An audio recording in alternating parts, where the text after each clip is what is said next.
Okay.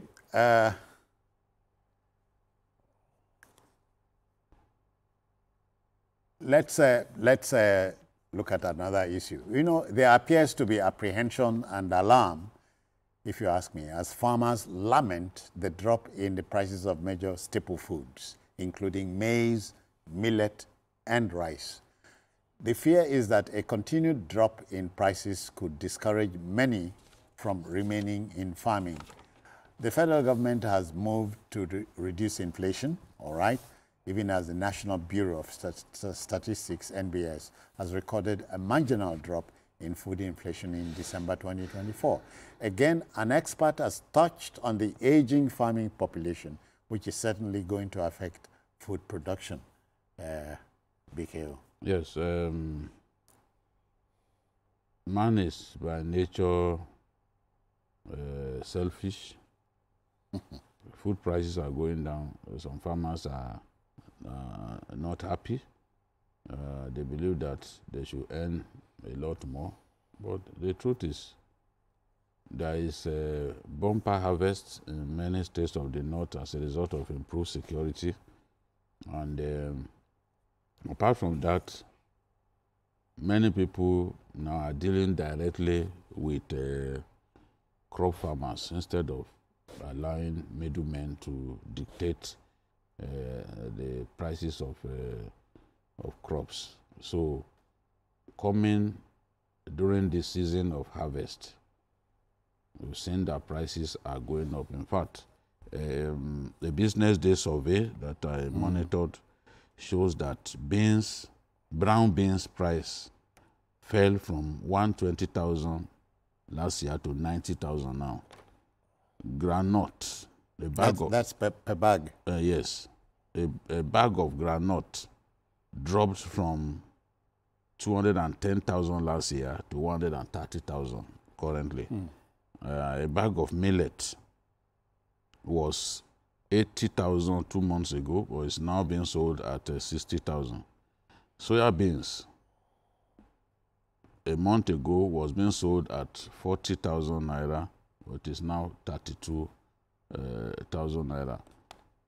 In November, maize in Yola was 65,000 a bag, but it is now 50,000, some cases 53,000.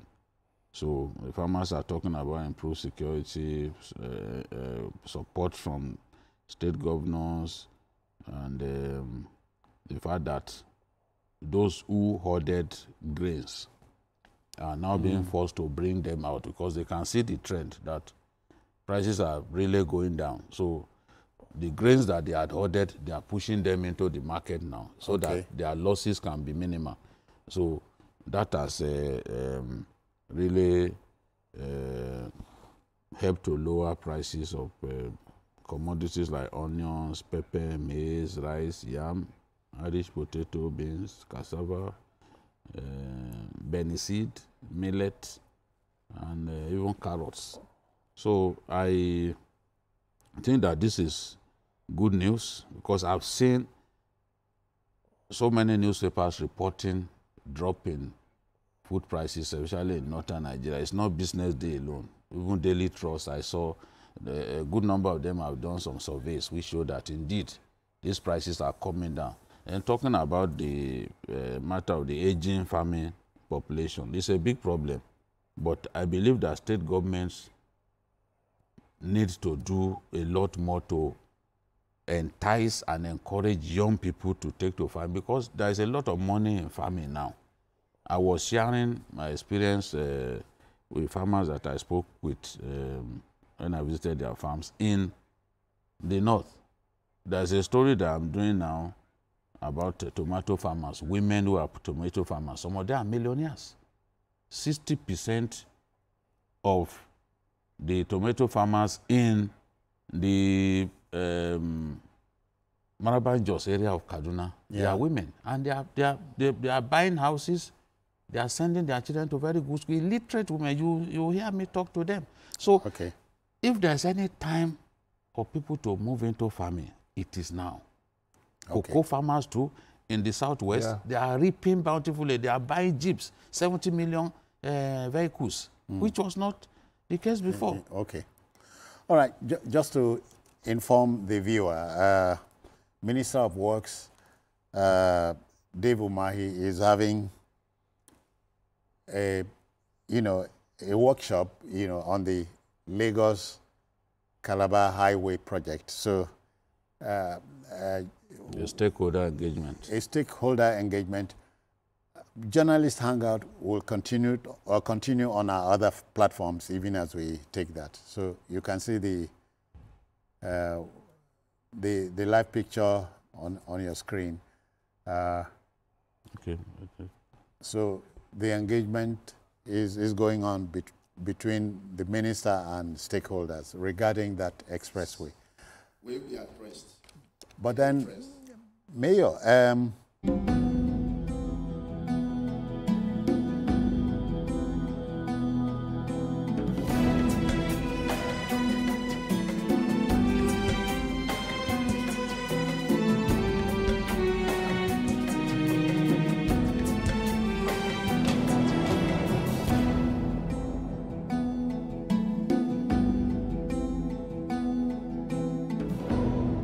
it's about economics, because when you have increased yield and you have a lot of foodstuffs coming into the market, that will push the price down.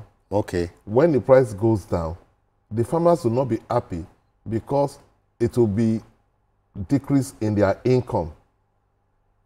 And that is how it is all over the world. American farmers, for some time now, they've been complaining about low income, about a reduction in their income. And the American government has to subsidize those farmers. Yeah. They have to subsidize them, because when you cannot make the kind of money that you want or you expect, you understand, you will complain. It's not as if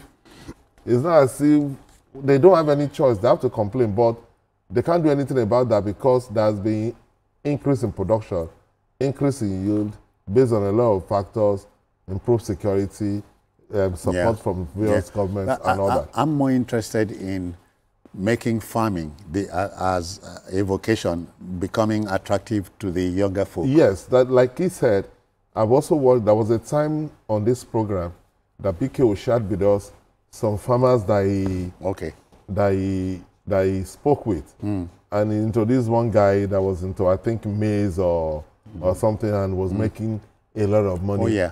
What we should do is that before people see farming as belonging to the old folks, the rural people, you understand? But government, through different interventions, have encouraged people who are younger, who knows what to do. Government is making farming attractive. More attractive. And the banks too, different, even you remember that even Central Bank also made an intervention having funds for farmers. So we should encourage that so that more and more young people can make money doing that. Yeah. Okay, at this time, we are joined by an agricultural consultant and, let me say, an agriculturist. His name is Wale Oyekoya. Mr. Oyekoya, we thank you for joining us. Are you there? But yeah, can't hear what you're saying, but unmute yourself, please, so we can hear you. Okay, yes, it's on mode, please. All right, Okay. you are on now. You are on now. So, Okay, good afternoon. good afternoon. Especially my friend Babajide. Thank you. Please. Good afternoon. Okay. Then. What have you got to say about the farmer? The fact that farmers are not happy that food prices are going down. Oh yeah. Well, it's a normal thing in every normal climate. It happens everywhere in the world, especially once you have a harvest that is very bountiful, that a lot of farmers that already put in a lot of labor and money. So they expect to really get their money back. But with the cost of production, that's what the farmers are being concerned. It's a good news to the consumers anyway. But the farmers might not be happy with it. And this is where the subsidy should come in, where the federal government or the state government are supposed to mop up some of the farmers' produce. That way the farmers will not feel much of the pain of being reduction in the prices that it is going down now like a parachute. Definitely, we are still expecting much of it, especially people in the north, they are now practicing irrigations. We used to be rain-fed economy dependent, but now with the irrigation going on in the north, so there's a lot of and harvest. So definitely the consumer is a good news to them, but they shouldn't be reduced that much, because you have to remember that Ramadan is coming in, the Easter is coming in, definitely the prices are still going to go up. But for now, let them enjoy while it lasts. Okay. What can we do, especially about poultry farming? Yeah. Because farmers are complaining that the cost of input, cost of animal feed is extremely high. What can the governor do at this point to ensure that this sector does not die?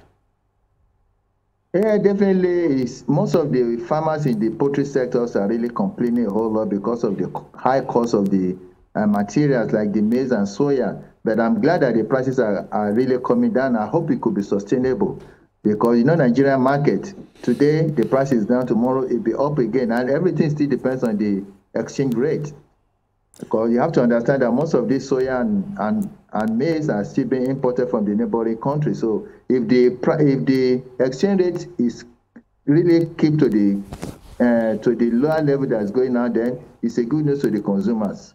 So definitely, we just have to be able to manage what we have for now before the prices started going up. And with the rain coming up again, the prices might be able to come down more. All right. But yes, a lot of poultry farmers already left the farm because of the cost of the productions and the high cost of the implements. Okay, thank you, Brother Oyekoya. At this point, I'd rather you spoke about enticing the younger generation into this business of farming. Yes, as we keep on saying that most of the young farmers now, they have to be encouraged with modern technology. Because gone are the days that you expect some of these young people to go to the farms with cutlass and hoes.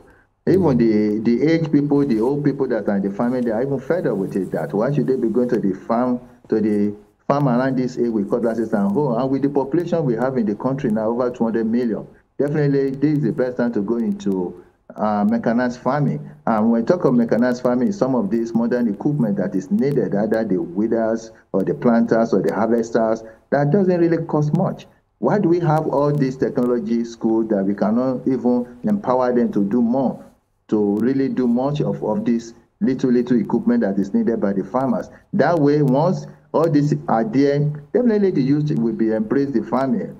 As Babajide have said, yeah, farming is very profitable, but everything depends on the volume. Just like oil and gas, I keep on telling people that the profit margin of farm produce is 10%, or plus minus 10%. But if the youth are really encouraged, it's going to relieve some of the aged farmers. Okay. Of course, you have spoken about government intervention, you know. Yes. Which is a global thing, you know. So at the state level, the intervention should are the governors doing enough at the state level? Because the governors own the land. Are they really doing enough? We still have a lot of uncultivated land. Yeah, definitely you are right. I think there's a lot of synergy going on between the 6 southern and southwest governors. You know, they just did another meeting, was it not less than 2 weeks ago, so that how they can be able to feed the people of southwest without depending on the north bringing some of this farm produce. Yes, according to 1978 Land Use Act, the power lies on the hands of the governors. But I believe with the synergy they're having now, they don't really want to depend on the northern farmer to be bringing food to the southwest. So I think there's a lot of things going on where, especially within Lagos State and Ogun State, where we have all the markets in Lagos State, the consumers are in Lagos State anyway, with the largest population in the whole of Nigeria. But with Ogun State that is very next to it, yes, I think they're forming a very good synergy where the materials can be coming from Ogun State to Lagos State, and Lagos State are very good in adding values anyway. That's why they have most of this immortal rice milling, which happen to be the largest rice mill in West Africa. So if they can get much of the raw materials or paddy from other states like Ogun State, or Osun State, or your state, definitely we should be able to feed ourselves very well without depending on the northern farmers. And when it comes to the livestock also, definitely we need to do more on the livestock. Like when in the old regime, when Awolowo was still the prime minister, then you know how much is so much love in breeding. Yes. When he was really involved with all this cow that you think that they just brought them from Brazil or something like that. So the state government interventions is very key at this point, and at the same time they need to bring on board most of these youth to really embrace farming. And the only way they can do that is through the conducive environment, to bring the youth and the women especially people in the rural areas, because 85% of the farm produce coming to the city come from the rural area. So electrifications and infrastructure have to go there in order for them to be able to do more for processing, especially adding value. Adding value is the key. Once you're able to add value to what you are processing, to what you are doing, then most of the post-harvest loss will be reduced, because you see most of really happening either in my 2 or most of these markets where they sell some of these vegetables. You see that what really perish or what got lost is more than what we are consuming. Yeah. But with the electricity coming, and with the electricity that the federal government is really trying to solve now, it's going to solve most of the storage facilities also. Like most of these vegetables that are very perishable. Most of the markets are really having some of these cold refrigerated fridge in some of the markets to reduce the loss. All right. Yeah. Okay, Mr. Oyekoya, I want to look at it from the point of financial interventions. What do you think the government can do to encourage those who want to go into farming or young farmers to be successful? I think with the level we are now, I'm really contemplating for the government to really give grants. Or if it's going to be loan, let it be like 2 to 3% that is being done in other climates. You remember in the Maputo agreement that 10% of our budget should be going to agriculture. Most of the states, not to talk of the federal government, are not even doing it. The closest we have ever got maybe like 3%, but with the present administration of Bola Ahmed Tinubu, I think he's trying to cross that jinx that we should be able to do more by voting more money into the agriculture, because agriculture is one that produces much of the employment we have in the country. And when you add processing to it, we are going to get more than that.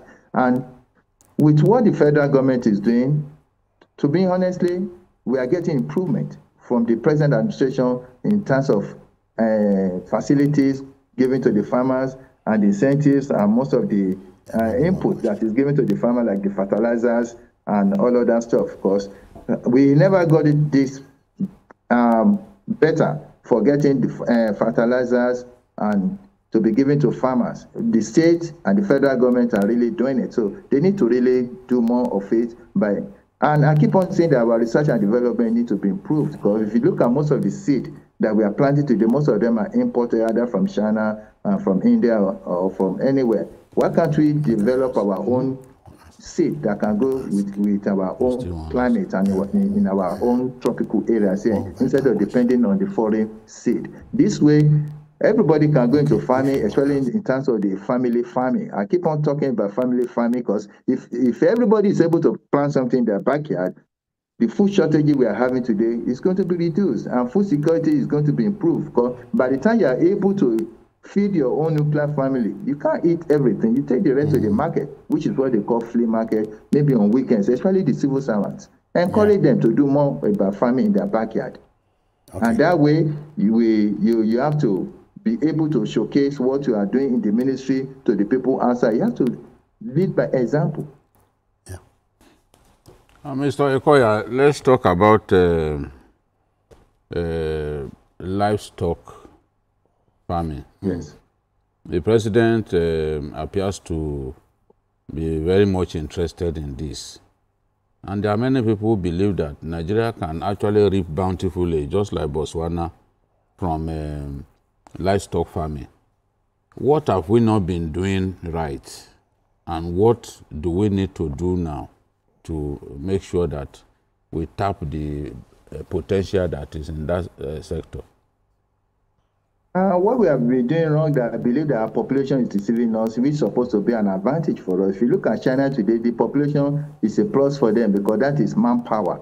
But in Nigeria, with our population, instead of us to be growing what we need to eat, we keep on relying on imported foods. Because I'm here to be corrected that more than half of the food we see in Nigeria today are being imported. So with the population we have, and with the manpower and the financial capability we have, I think we should be able to do more. Yes, livestock, I'm very glad that the ministry is being created for the Ministry of Agriculture, but I keep on saying that I hope they don't limit only to cattle. Because when I talk of livestock, it encompasses so many things like poultry, piggery, fishery, and not just only the cattle, but with the concentration I'm seeing now, I hope they are not going to neglect poultry for cattle, because livestock ministry is not only for cattle. So with the cattle ministry that they have now, I hope all the cattle rustlers are going to be reduced, and all these cattle roaming about is going to be reduced if we can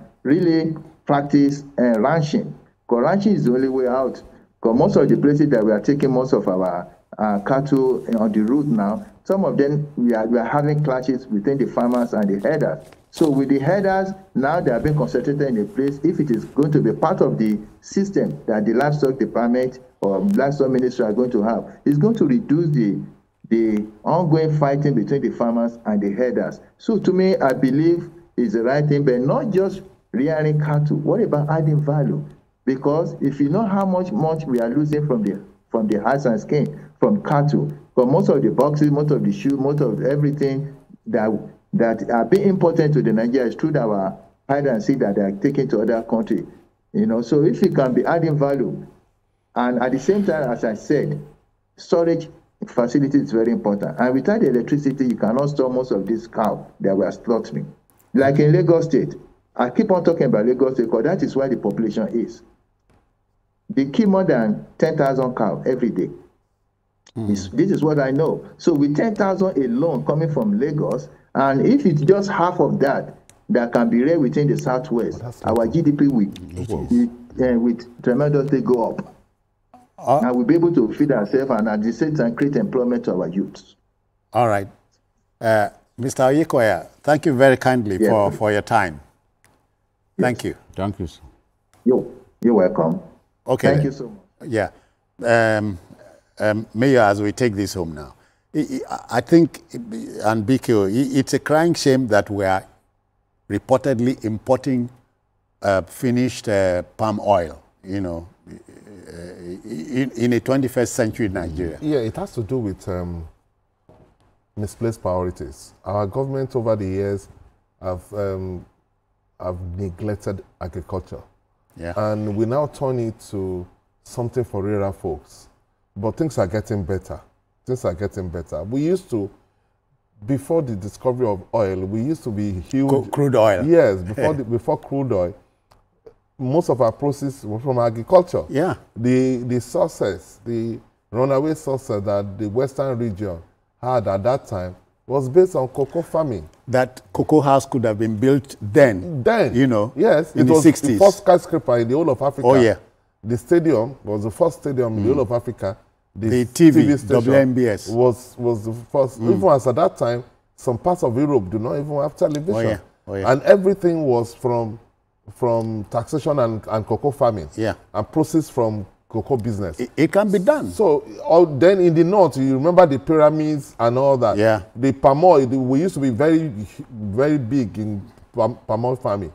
Even it was said that Malaysia, that the first city that they took to Malaysia was from here. Yeah. And now they are the largest producer of palm oil in the world. We are importing from them. From in the world. So it's because over the years, maybe because of crude oil, we neglected agriculture. Yeah. It is now that we are just coming back to it, and I think things can only get better from here. And BK, the backroom boys are telling us it is time to go. But let's thank you for your intervention. Thank you. Mayor, many thanks for your intervention Thank too. you. Thank you. Okay, that will just about do it for Journalists Hangout on a Sunday. Join us tomorrow for the regular episode, which kicks off at 5 p.m. You may watch a repeat broadcast of this episode tonight at 11:30. To inform you as well, we are also on YouTube at youtube.com/TVC News Nigeria. I am Citizen Jones Hussein. Bye-bye now. Take care of yourself.